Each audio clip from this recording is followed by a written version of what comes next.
ಎಲ್ರಿಗೂ ನಮಸ್ತೆ. Welcome to my channel Punavasu. ಇಂದಿನ ವ್ಲಾಗಲ್ಲಿ ಎಲ್ರಿಗೂ ಇಷ್ಟ ಆಗುವಂಥ ಒಂದು ಸ್ನ್ಯಾಕ್ ಐಟಮ್ನ ತೋರಿಸ್ಕೊಡ್ತಿದ್ದೀನಿ. ಕಾಮನಾಗಿ ಸ್ನ್ಯಾಕ್ಸ್ ಅಂದರೆ ಹೊರಗಡೆ ತಿಂದ್ರೇ ತುಂಬ ಟೇಸ್ಟಿ ಅಂತ ಅಂದ್ಕೊಳ್ತೀವಿ. ಆದರೆ ಟೇಸ್ಟ್ನಲ್ಲಿ ಎಲ್ಲೂ ಕಾಂಪ್ರಮೈಸ್ ಆಗದೆ ತುಂಬ ರುಚಿಯಾದ ಪೀನಟ್ ಮಸಾಲ ಬನ್ನ ಮನೇಲೇ ಹೇಗೆ ಮಾಡೋದು ಅಂತ ಮಾಡಿ ತೋರಿಸ್ಕೊಡ್ತೀನಿ. ಮೊದಲಿಗೆ ಸ್ಟವ್ ಆನ್ ಮಾಡಿ ಅದ್ರ ಮೇಲೆ ಒಂದು ಪ್ಯಾನ್ ಇಟ್ಟು ಕಡಲೆಕಾಯಿ ಬೀಜ ಒಂದು ಬೌಲಷ್ಟು ಹಾಕ್ಕೊಳ್ತಿದ್ದೀನಿ. ಇದನ್ನು ಚೆನ್ನಾಗಿ ಫ್ರೈ ಮಾಡ್ಕೊಳ್ಬೇಕು.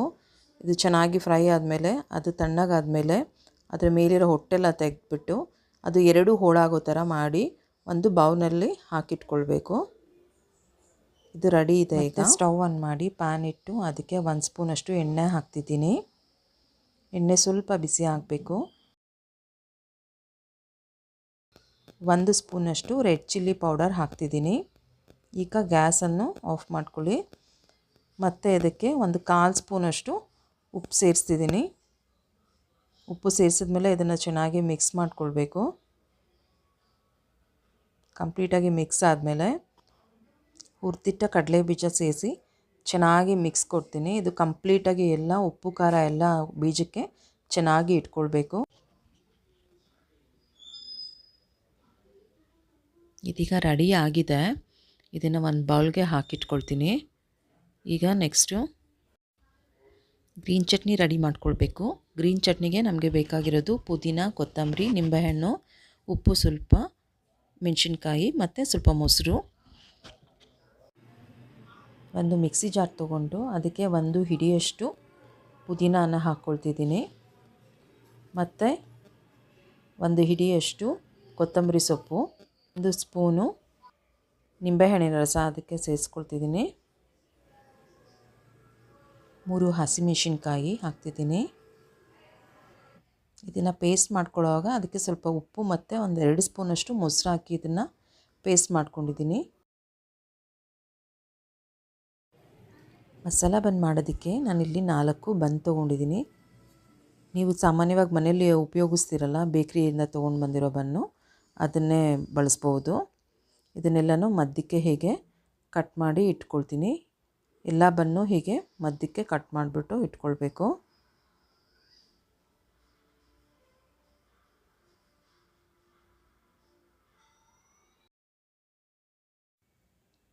ಈಗ ಕಟ್ ಮಾಡಿಟ್ಟ ಎಲ್ಲ ಬನ್ಗೆ ನಾನು ಬೆಣ್ಣೆ ಹಚ್ತಿದ್ದೀನಿ. ಹೀಗೆ ಎಲ್ಲ ಬನ್ಗೂ ಕಟ್ ಮಾಡಿದ ಎಲ್ಲ ಬನ್ಗೂ ಬೆಣ್ಣೆ ಹಚ್ಬಿಟ್ಟು ರೆಡಿ ಮಾಡಿ ಇಟ್ಕೊಳ್ಳೋಣ.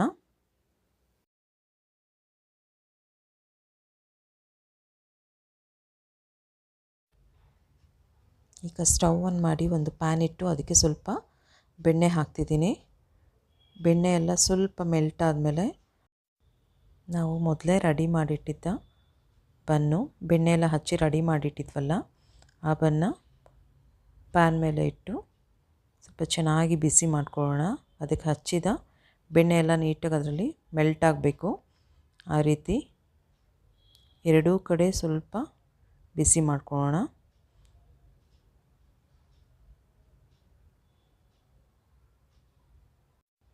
ಈ ರೆಸಿಪಿ ತುಂಬ ಕ್ವಿಕ್ಕಾಗಿ ಆಗೋಂಥ ರೆಸಿಪಿ. ಕೇವಲ ಬನ್ ಇದ್ದರೆ ಸಾಕು, ನಿಮಗೆ ಬೇಗನೆ ಒಂದು 10-15 ಮಿನಿಟ್ಸಲ್ಲೇ ಬೇಗ ಮಾಡ್ಕೊಳ್ಬೋದು. ಬನ್ ರೆಡಿ ಇದೆ. ಈಗ ಫಿಲ್ಲಿಂಗ್ಗೆ ಪೀನಟ್ ಮಸಾಲ, ಕಟ್ ಮಾಡಿದ ಆನಿಯನ್, ಸ್ವಲ್ಪ ತುರಿದ ಕ್ಯಾರೆಟು, ಗ್ರೀನ್ ಚಟ್ನಿ, ಚಾಟ್ ಮಸಾಲ ಸ್ವಲ್ಪ ಬೇಕಾಗುತ್ತೆ. ಈಗ ಒಂದೊಂದೇ ಬನ್ ತೊಗೊಂಡು ಅದಕ್ಕೆ ಫಸ್ಟಿಗೆ ನಾನು ಗ್ರೀನ್ ಚಟ್ನಿ ಸ್ಪ್ರೆಡ್ ಮಾಡ್ಕೊಳ್ತಿದ್ದೀನಿ. ನೀಟಾಗಿ ಎಲ್ಲ ಬನ್ಗೆ ಕವರ್ ಆಗೋಂಗೆ ಸ್ಪ್ರೆಡ್ ಆಗಬೇಕು. ನೆಕ್ಸ್ಟ್ ಇದಕ್ಕೆ ಪೀನಟ್ ಮಸಾಲ 1 ಸ್ಪೂನ್ ಹಾಕಿ ಸ್ಪ್ರೆಡ್ ಮಾಡ್ಕೊಳ್ತೀನಿ. ನಿಮಗೆ ಜಾಸ್ತಿ ಬೇಕು ಅಂದರೆ ಅದನ್ನು ಜಾಸ್ತಿ ಕೂಡ ಹಾಕ್ಕೊಳ್ಳಿ. ನಾನಿಲ್ಲಿ 1 ಸ್ಪೂನು 1.5 ಸ್ಪೂನಷ್ಟು ಹಾಕ್ತಿದ್ದೀನಿ. ಮತ್ತು ನೆಕ್ಸ್ಟು ಆನಿಯನ್ನು ಕಟ್ ಮಾಡಿದ ಚಿಕ್ಕದಾಗಿ ಕಟ್ ಮಾಡಿದ ಆನಿಯನ್ ಕೂಡ ಹಾಕ್ಕೊಳ್ತಿದ್ದೀನಿ ಇದಕ್ಕೆ. ಅದನ್ನು ಕೂಡ ನೀಟಾಗಿ ಕಂಪ್ಲೀಟಾಗಿ ಬನ್ ಪೂರ್ತಿ ಸ್ಪ್ರೆಡ್ ಹೋಗೋ ಹಾಗೆ ಸ್ಪ್ರೆಡ್ ಮಾಡ್ಕೊಳ್ಳಿ. ಮತ್ತು ತುರಿದ ಕ್ಯಾರೆಟು, ಅದನ್ನು ಕೂಡ 2 ಸ್ಪೂನ್ ಕ್ಯಾರೆಟ್ ಹಾಕ್ತಿದ್ದೀನಿ. ನೀಟಾಗಿ ಅದು ಕೂಡ ಕಂಪ್ಲೀಟಾಗಿ ಬನ್ ಪೂರ್ತಿ ಸ್ಪ್ರೆಡ್ ಆಗಬೇಕು. ಈಗ ಸ್ವಲ್ಪನೇ ಚಾಟ್ ಮಸಾಲ ಸ್ವಲ್ಪ ಹೀಗೆ ಸ್ಪ್ರೆಡ್ ಮಾಡ್ಕೊಳ್ಳಿ ಇದಕ್ಕೆ. ಇದು ರೆಡಿ ಇದೆ. ಮತ್ತು ಇನ್ನೊಂದು ಪೀಸ್ ಬನ್ ತೊಗೊಂಡು ಅದಕ್ಕೆ ಗ್ರೀನ್ ಚಟ್ನಿ ಸವರಿ ಅದನ್ನು ಅದ್ರ ಮೇಲೆ ಕವರ್ ಮಾಡಬೇಕು. ಹೀಗೆ ಪ್ರತಿಯೊಂದು ಬನ್ಗೂ ಸೇಮ್ ಪ್ರೋಸೆಸ್ಸು ಎಲ್ಲನೂ ಹೀಗೆ ರೆಡಿ ಮಾಡಿಟ್ಕೊಳ್ಬೇಕು. ನೋಡಿದ್ರಲ್ಲ ಎಷ್ಟು ಕ್ವಿಕ್ಕಾಗಿ ಒಂದು ಒಳ್ಳೆ ಸ್ನ್ಯಾಕ್ ಐಟಮ್ ಮನೇಲೇ ರೆಡಿ ಆಯಿತು. ಇದೇ ರೀತಿ ನಾವು ಸ್ನ್ಯಾಕ್ಸು ಚಾಟ್ಸ್ ಎಲ್ಲ ಮನೇಲೇ ಮಾಡಿಕೊಟ್ರೆ ಮಕ್ಕಳು ಕೂಡ ಹೊರಗಡೆ ಕೇಳೋದನ್ನೇ ಬಿಡ್ತಾರೆ.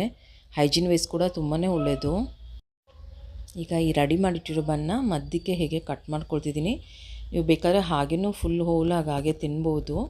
ಬಟ್ ಮಕ್ಕಳಿಗೆಲ್ಲ ಕೊಡಬೇಕಾದ್ರೆ ಹೀಗೆ ಪುಟ್ಟ ಪುಟ್ಟ ಪೀಸ್ ಇದ್ದರೆ ಅವ್ರಿಗೆ ತಿನ್ನೋದಕ್ಕೆ ಈಸಿ ಆಗುತ್ತೆ. ನೋಡಿ ಎಷ್ಟು ಚೆನ್ನಾಗಿ ಕಾಣಿಸ್ತಿದೆ. ಒಳ್ಳೆ ಚಾಟ್ ಸ್ಮೆಲ್ ಕೂಡ ತುಂಬ ಚೆನ್ನಾಗಿ ಬರ್ತಾ ಇದೆ. ಖಂಡಿತ ಎಲ್ಲರೂ ಈ ಸ್ನ್ಯಾಕ್ನ ಟ್ರೈ ಮಾಡಿ ಹೇಗಿತ್ತು ಅಂತ ಕಮೆಂಟ್ ಬಾಕ್ಸಲ್ಲಿ ತಿಳಿಸಿ. ಎಲ್ಲರೂ ನನ್ನ ಚಾನಲ್ಗೆ ಸಬ್ಸ್ಕ್ರೈಬ್ ಮಾಡ್ಕೊಳ್ಳಿ. Thank you for watching my video. Next ವಿಡಿಯೋಲಿ ಸಿಗೋಣ. Thank you.